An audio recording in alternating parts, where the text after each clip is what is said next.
Hi there, it's lovely to have you with us. Welcome again to Blue Garden Cottage. Today, emergency lighting. I did say that. I was going to do something else as well this week, but that'll have to wait till next week because next week is a biggie on winter preparations. Today, I'm going to show you what I do for emergency lighting. Everybody's different, everybody's situation is different. I'm not giving you any advice on lighting because obviously, as I said, your situation could be totally different to mine. I'm just going to share with you what I do and what I have. Again, it's all make do. I'm making do with what I've got. And let's see how we go with that. See, the first and obvious one are the candles, the proper candles. Although these ones, the proper candles that I have, and those on the windowsill, are all paraffin wax candles as far as I know. All candles give off toxic fumes, not just CO2. So again, they're not the choice, the favorite choice for people for safety, because candles can cause a lot of, and do cause a lot of house fires every year. So you do need to use a lot of caution with any kind of candle that burns a live flame. Keep them away from curtains, from netting, from televisions and other electrical equipment, out of reach of little ones, away from anything flammable.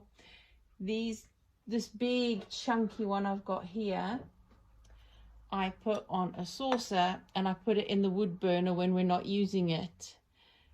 It doesn't give proper light in the room. It gives mood lighting, but it is some light. And I use that in the wood burner because I know that the fumes are going to go up the chimney anyway. And as I said, oh, well, you'll see in the next video when we talk in, yeah, it is no, it's not the next video. It's the third video from now. Next week, 29th, we're talking fireplaces. This one as well, similar situation, but I'll keep that on a table. I'll bring the table far away from the curtains if we need to use them, so that they're away from anything flammable, and they're on a saucer away from the surface to catch all the wax as well. I have a whole bunch of tea lights that I keep on the shelf next to my food storage, so I always know where they are. And I have some old, many years ago, I used to buy the scented candles, and I don't do that anymore because their fumes, they can give off just as much really nasty fumes that can cause some reactions, and actually did for my daughter when she was little. But I've kept the glass containers from them, and I put tea lights in them, not scented, just plain. An even safer way of doing it is to fill all my containers with some sand, like play sand or builder sand or something. You can use those lovely colored art sands if you like. I don't know if they have any chemicals in them that are flammable. I would check first before using it. But yeah, that would make a nice little light on the table, but it's not going to give you any light to read by. That's a different story altogether. I've got this great big water dispenser jar that I bought years ago thinking, oh, I can use that for fermenting my vinegars, but that was a stupid idea. It was never going to work because it's just not practical. So I've had it sitting on the windowsill there for ages, and it's an ideal place to put another big candle in. And I've got an upturned pickle jar lid that I've put the candle in, and then inside, so that will collect the wax and protect the glass from the actual candle and prevent the heat from touching the windowsill, which is actually a plastic one, PVC one. So I'll also put a placemat underneath it when I'm using it, so that the heat doesn't get to the surface.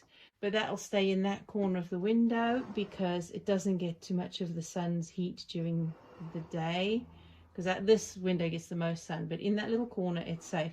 When I'm using the candle, I'll take the lid off and I'll leave it off, but again I'll put it, say, on the fireplace half when it's not in use, or in on the table, but nowhere near anything flammable yet again, because they're live flames.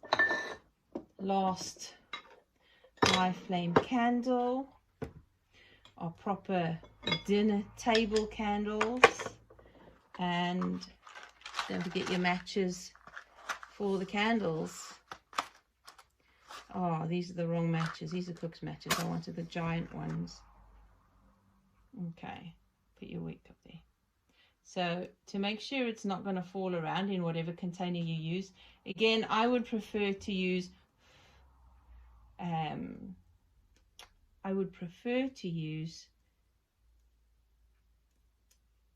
sand to stabilize this in, but at the same time, even the sand could, the candle could wobble around. So the best way is to melt some of the wax from the candle, and it's difficult to make it quick enough before it goes cold. Get enough of that hot wax on there.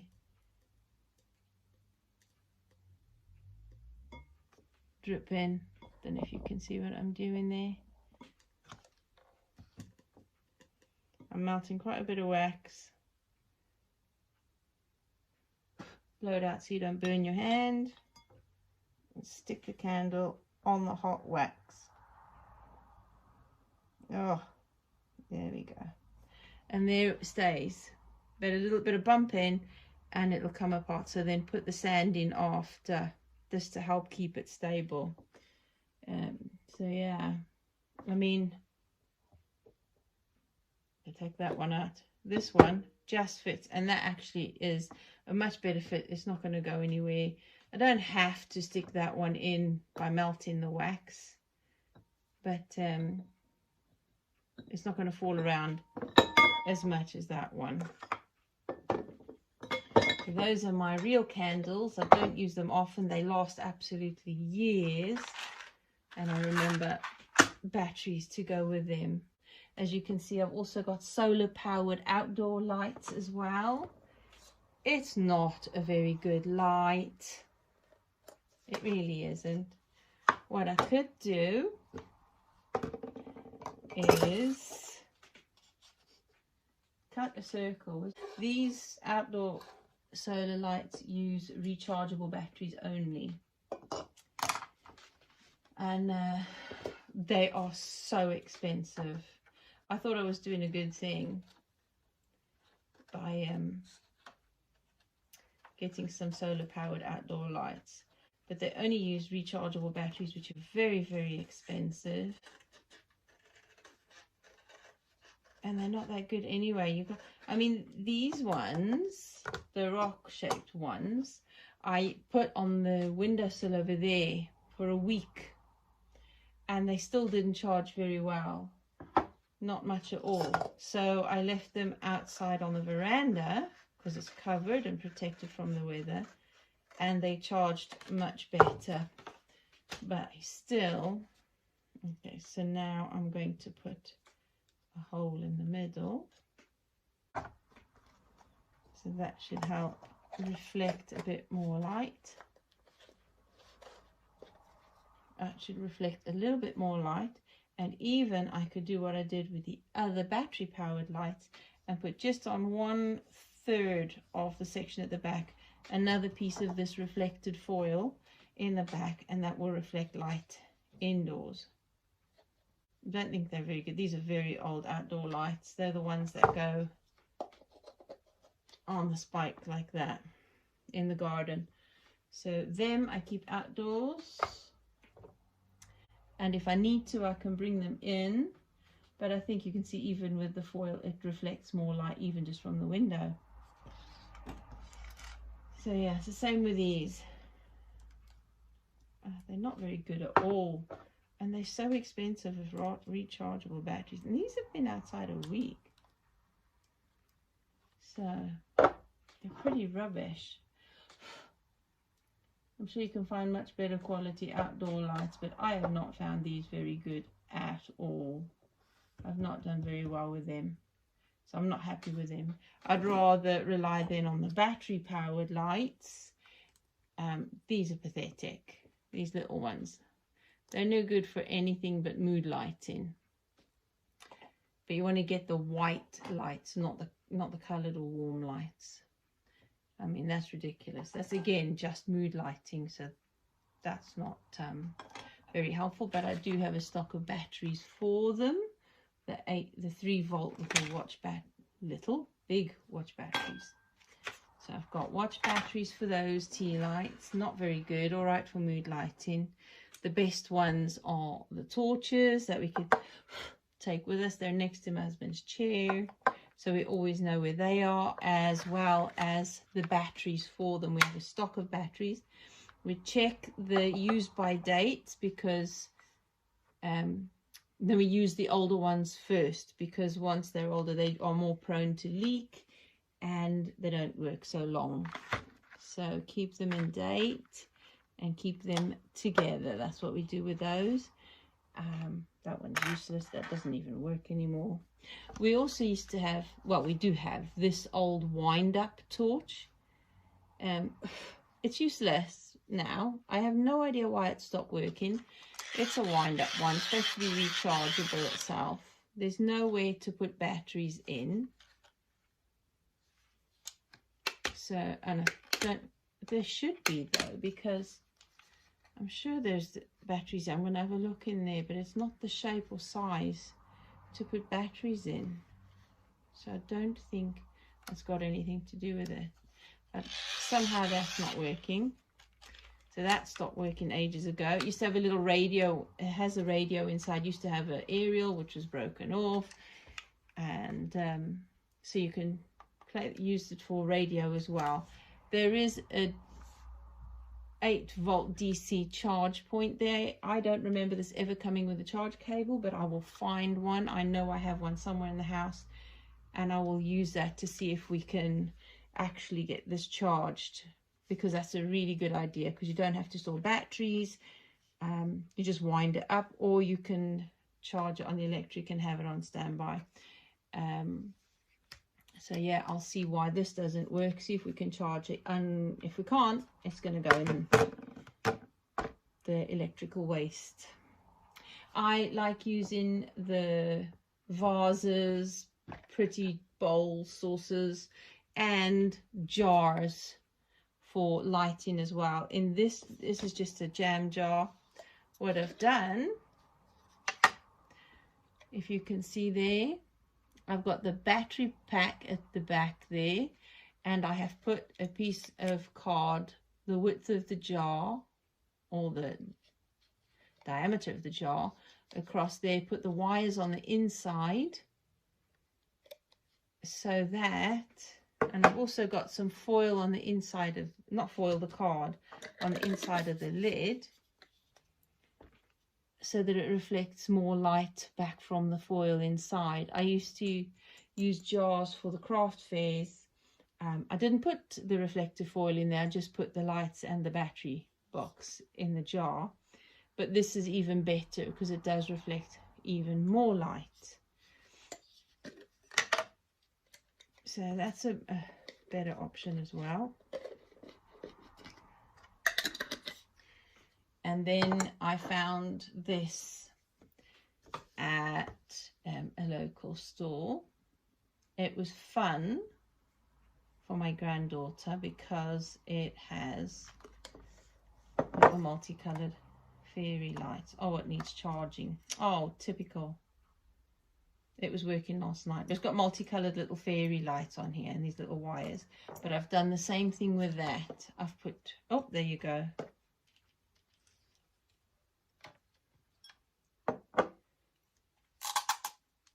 Oh, it does. It needs charging again. Go on, charge over there a minute. So anyway, I've put the card in the bottom, the same size, and I've put, let me show you. I've put this piece of card on the inside.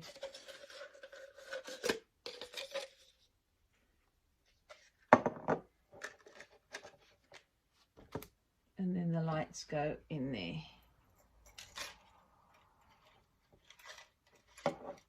So, oh, see there, and it does reflect more light. So obviously not the multicolored ones, the plain white ones, not the warm ones, the white, the blue white ones. They will shine a lot brighter now that I've put foil in there, and that can go on the mantle really if I need it, or be carried around with us. So I shall charge that one as well, along with the solar powered ones outside. Turn that off. They'll go charging outside. You don't get much light out of it during the winter. If you get at least about 4 hours of daylight out there, you're only going to get maybe an hour's light out of it indoors. So literally only turn them on when you need them. Though these ones don't have an on-off switch, these ones do, but they're not even working. So I forked out money for something that's useless unless I can figure out why they're not, because they were working last week. That's annoying that they didn't work.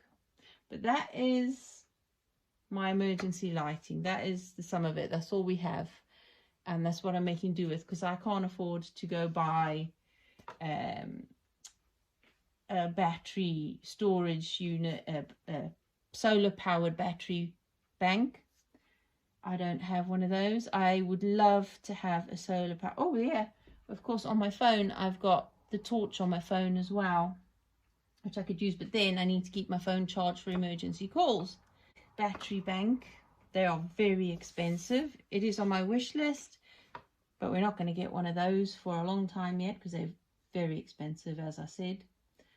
What else is there that we would like to get? Other solar powered garden lights to charge that would light indoors, like, you know, they look like small little light bulbs. I'll get some of them. I would love to, so I'll plan on getting those when I can.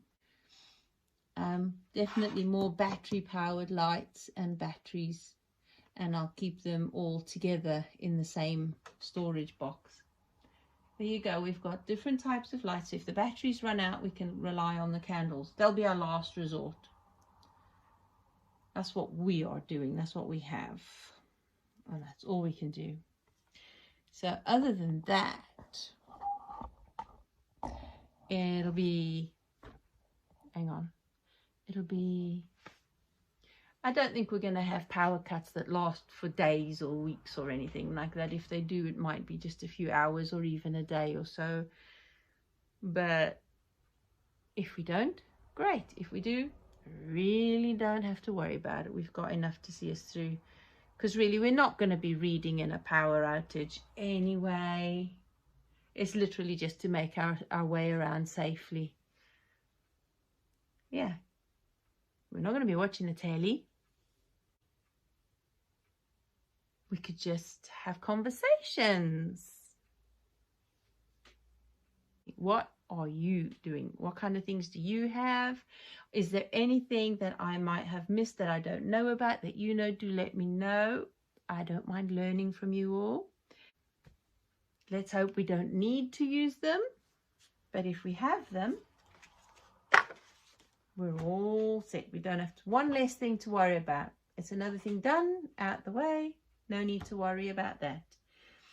The only thing left is to encourage your family members and your neighbors to do the same so that we could keep safe. I think you could even have the solar powered string lights for emergency up the stairs for the children to make their way upstairs at night just to go to bed. Just turn them on then.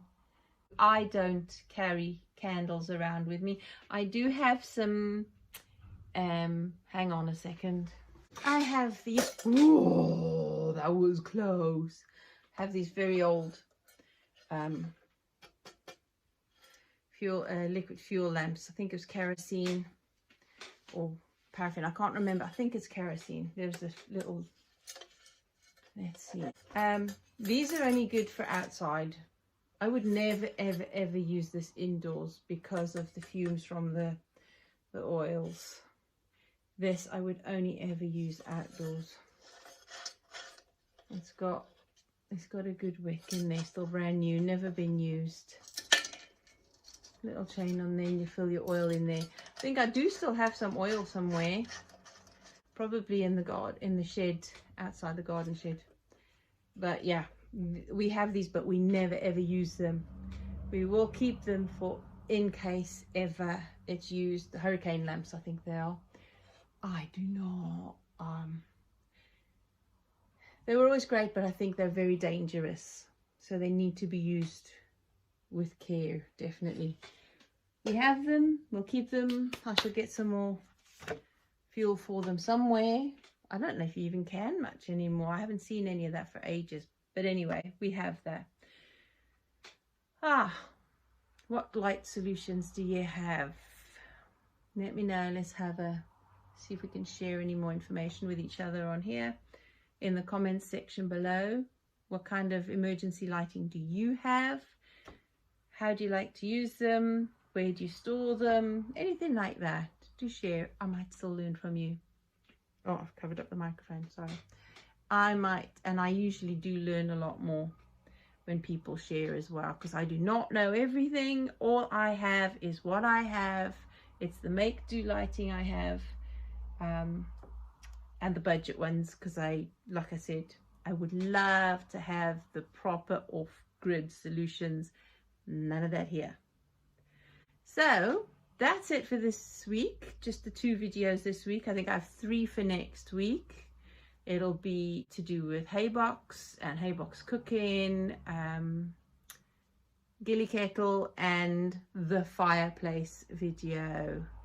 I really enjoyed that interview, that conversation with my chimney sweep. It was really fun and it was really informative. I learned something new, he learned something new, and hopefully we could all learn from that one. So look out for that one next week. Gilly kettle one on Friday, the fireplace one Wednesday, and the haybox one on Monday. So you'll see that on Monday. So that's the schedule for next week. So do pop in next week. Let's see how we get on with our winter preparations. Until then, do like, subscribe, and share if you haven't already done that. If you have, great. Thank you very much for your support. If you subscribe, hit that notification bell so that every time, and click the one that says all, and then every time I post a video, you'll get that.